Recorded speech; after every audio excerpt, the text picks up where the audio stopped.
निर्गुण निराकार ईश्वर के उपासक और भक्त शिरोमणि गुरु नानक जी का द्वितीय पद, जिसका शीर्षक जो नर दुख में दुख नहीं माने में सुख दुख में एक समान उदासीन रहते हुए मानसिक दुर्गुणों से ऊपर उठकर अंतःकरण की निर्मलता हासिल करने पर जोर दिया गया है।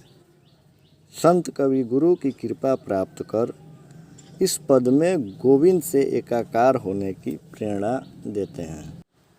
तो आइए देखते हैं कि कैसे व्यक्ति के घट शरीर अर्थात हृदय में ब्रह्म का निवास होता है और गुरु की कृपा हो जाने से किस तरह से कोई व्यक्ति गोविंद से एकाकार हो जाता है। गुरु गोविंद सिंह जी कह रहे हैं कि जो नर दुख में दुख नहीं माने, अर्थ होगा नर का मतलब होता है यहाँ पे व्यक्ति, जो व्यक्ति दुख में दुख नहीं माने अर्थात दुख को दुख समझे ही नहीं, सुख स्नेह अरु भय नहीं जाके कंचन माटी जाने, और जिस व्यक्ति को सुख से स्नेह अर्थात प्रेम नहीं हो, सुख से प्रेम नहीं करता हो, और भय जिसको विचलित नहीं करता हो, जिसको भय नहीं लगता हो, कंचन मतलब सोना, सोना को भी वो माटी जानता हो, सोना को माटी जानता हो, नहीं निंदा नहीं स्तुति जाके लोभ मोह अभिमाना। कह रहे हैं कि जिस व्यक्ति को निंदा अर्थात उसकी बुराई, स्तुति अर्थात प्रार्थना, अर्थात जिस व्यक्ति को उसकी निंदा भी उसको नहीं छुए और प्रार्थना उसकी प्रशंसा भी उसको नहीं छुए, लोभ मोह अभिमाना, और उसको लोभ भी नहीं छुए और इस संसार की मोह भी उसको नहीं छुए, और उसको अपने शरीर के ऊपर या अपने धन के ऊपर अभिमान भी नहीं हो, उस व्यक्ति का इस संसार में कल्याण होने वाला है। आगे कह रहे हैं कि हरस शोक ते रहे नियारो ना ही मान अपमाना। हरस का मतलब होता है खुशी, शोक का मतलब होता है गम। बहुत बड़ी बात कर रहे हैं कि जो व्यक्ति खुशी और गम के क्षण में एक समान रहता हो, ना ही मान अपमाना, और उसको ना ही मान का असर हो और ना ही उसके ऊपर अपमान का असर हो। यहाँ पे मान और अपमान का मतलब तब आपको समझ में आएगा जब आप समझिएगा कि मैं शरीर नहीं हूँ, तब जाके ना ही आपके ऊपर मान का असर होगा ना ही अपमान का असर होगा। तो कह रहे हैं कि ना ही मान अपमाना, आशा मनसा सकल त्यागी के जगते रहे निराशा। और आशा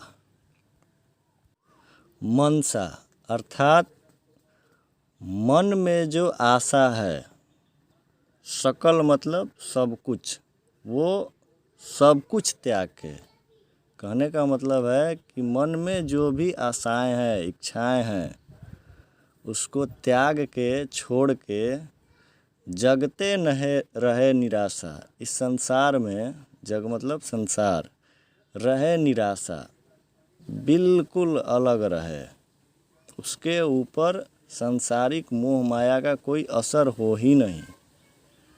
काम क्रोध जेहि परसे नाही तेहि घट ब्रह्म निवासा।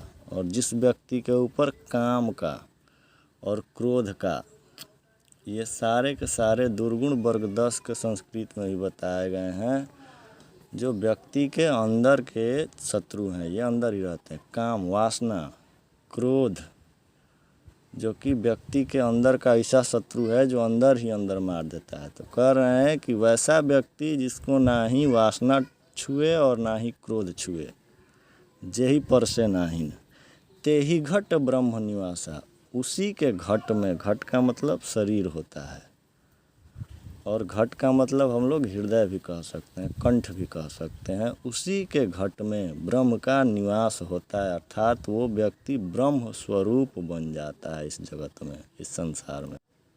गुरु कृपा जेहि नर पर किन्ही, तिन्हियह जुगुत पिछानी। और ये सब कुछ होने के लिए आपके ऊपर गुरु की कृपा होनी जरूरी है। इसलिए गुरु नानक देव जी कह रहे हैं कि गुरु कृपा जेहि नर पर किन्ही, अर्थात जिस नर यानी कि मनुष्य के ऊपर गुरु की कृपा हो जाती है, वहीं इस जुगति का मतलब होता है उपाय, उसी को ये उपाय समझ में आ जाता है और वो इस भवसागर से निकल जाता है, संसार रूपी दिखाला से निकल जाता है, उसको मोक्ष की प्राप्ति हो जाती है। नानक लीन भयो गोविंद सो ज्यों पानी संग पानी। और ये गुरु की कृपा नानक जी के ऊपर हो गई है, इसलिए वो अपने आप को कहते हैं कि जैसे पानी से पानी मिल जाता है तो अलग नहीं हो सकता है, उसी तरह वो गोविंद से, गोविंद मतलब परमेश्वर, ईश्वर, जो इस सृष्टि के संचालन करता है और जिसके हम अंश हैं, ना ही हमारा शरीर, मन बुद्धि शरीर ये भौतिक चीज़ें हैं, ये अलग चीज़ें हैं।